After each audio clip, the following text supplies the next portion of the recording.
Bem-vindos a mais um vídeo do canal Conhecimentos da Humanidade. E hoje nós vamos falar de 5 coisas malucas que aconteceram na vida de Jung. Carl Gustav Jung foi um grande psicólogo, fundador da psicologia analítica. A gente tem vídeos sobre Jung que você pode acessar aqui. E também, se você quiser saber mais, aprofundar mais tanto na história de vida dele quanto na teoria, na escola de psicologia que Jung fundou, temos o curso lá no canal cdh.tv.br Jung Vida e Obra. Léo, é sabido que Jung tinha um pezinho ali na mitologia, no no misticismo. Não é afirmado categoricamente, principalmente pelos acadêmicos, mas a gente sabe que ele teve um pezinho lá. Com certeza. Não é?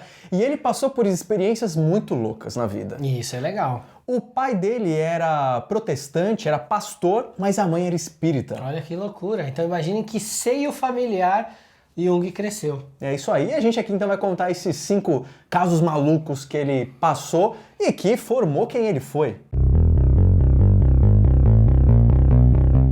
O dia que Jung viu Deus cagar na igreja. Esse dia deve ter sido louco. É o seguinte, Jung teve uma visão, ele estava andando ali perto da igreja e ele viu as nuvens se abrirem e uma latrina aparecer com a bunda de Deus ali. E aí Deus caga em cima da igreja e a igreja se desfaz por completo. Não é sensacional? Ele interpretou isso. Né? Olha, ele já conseguiu interpretar isso. Ele conseguiu interpretar. É o seguinte, o pai dele era muito ligado aos dogmas da igreja e muito pouco do sentimento da espiritualidade, do sentimento amoroso divino. Ele seguia muito as regrinhas. Então, para Jung, a igreja representava essa formalidade toda e pouco representava da experiência divina. Então, essa cagação de Deus em cima da igreja era exatamente dizendo que existe algo muito superior à igreja que é muito mais valioso do que esse monte de E que ferragem. tá cagando pra igreja. E que tá cagando pra igreja. Como a gente disse, Jung tinha uma mãe que era espírita. Em determinado momento da vida dos pais de Jung, ela começou a dormir num outro quarto. A gente tem 2 teorias para isso. Temos. Ou ela começou a incorporar dentro do quarto e o pai que era pastor falou, ó, minha filha aqui não, vai dormir em outro quarto.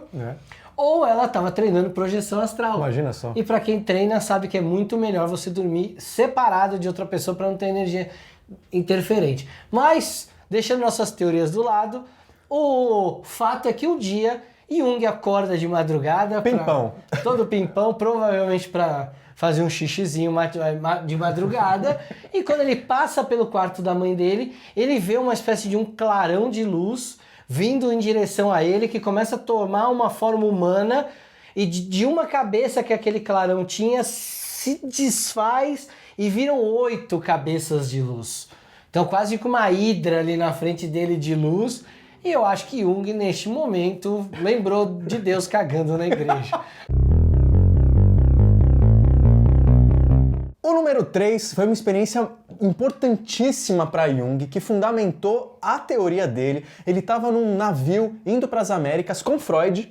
Olha. E aí ele teve um sonho muito louco. Ele sonhou que ele estava numa casa e ele estava num andar da casa que as coisas eram da idade ali, onde eles estavam passando ali, né? Século XX mesmo. E aí ele descia um andar e as coisas começavam a ficar mais antigas, mais rústicas, desceu outro andar, ainda mais rústico, as coisas eram da antiga Roma, e aí ele desceu e deu como se fosse numa adega subterrânea, era uma grande caverna ali, alguns vasos muito, muito antigos ali quebrados, e ele viu 2 esqueletos muito, muito antigos ali naquela caverna super ancestral. Poderia ser a origem da humanidade, Adão e Eva, não sei, mas a ideia é, disso ele interpretou a consciência, o inconsciente pessoal e o inconsciente coletivo. Jung foi um grande estudioso dos sonhos, né? Como a gente acabou de contar aqui, vários sonhos dele ele interpretou e trouxeram luzes às teorias dele. Mas ele, em algum momento da vida, começou a desconfiar que alguns sonhos podiam ser premonitórios. E tem uma história muito interessante.